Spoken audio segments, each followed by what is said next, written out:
Després de gairebé mig any amb la Lliga paralitzada per la situació pandèmica, el vaixell insígnia dels huracans, el Sènior A, ha pogut reprendre la seva activitat federada. El primer dels partits a casa ha estat un intens cara a cara contra l'Andorra, que no els ha posat les coses gens fàcil als de casa. De fet, els andorrans han encetat el marcador al minut 6 del partit. Amb l'electrònica en contra, els de casa han pogut capgirar el resultat amb un gol en pròpia porta dels rivals que els ha donat l'empat i un espectacular gol de Marc Estivill, sense dubte el nom propi del partit, a només un minut del final del primer temps.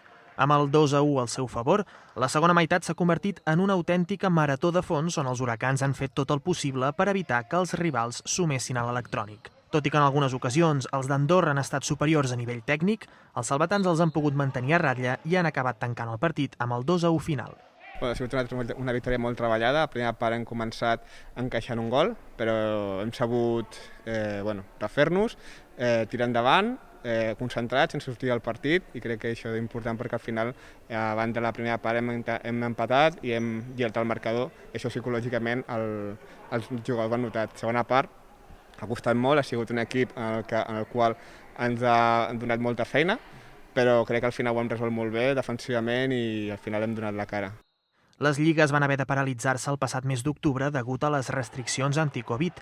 Els huracans van poder jugar únicament 2 jornades a Divisió d'Honor. Ara, la temporada s'ha reprès, però amb alguns canvis. Si bé es conserven els resultats que s'havien obtingut fins ara, la Lliga únicament tindrà una volta que s'allargarà fins al juny.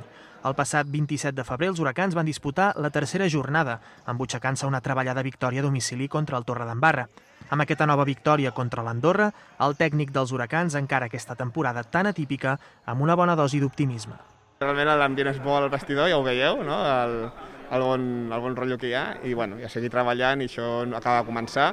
Queda molt encara, és veritat que hem guanyat 2 partits, però hem d'anar partit a partit i pensar en el proper rival que tindrem la setmana que ve, que és el Fraga, que serà un rival molt dur. El partit, que s'ha disputat a porta tancada i s'ha emès en directe a través de les xarxes socials pels socis del club, situa l'equip a les zones altes de la classificació, frec a frec amb les formacions que es troben dominant el grup. El proper maig promet també ser intens. Els huracans es veuran les cares al camp del Fraga. La cita serà aquest dissabte a les 4 de la tarda. Per veure el joc dels salvatans novament a casa haurem d'esperar fins al pròxim 21 de març, amb un partit, si cap, encara més trepidant. Els huracans s'enfrontaran als líders del grup, els lleidatans Sikoris Club.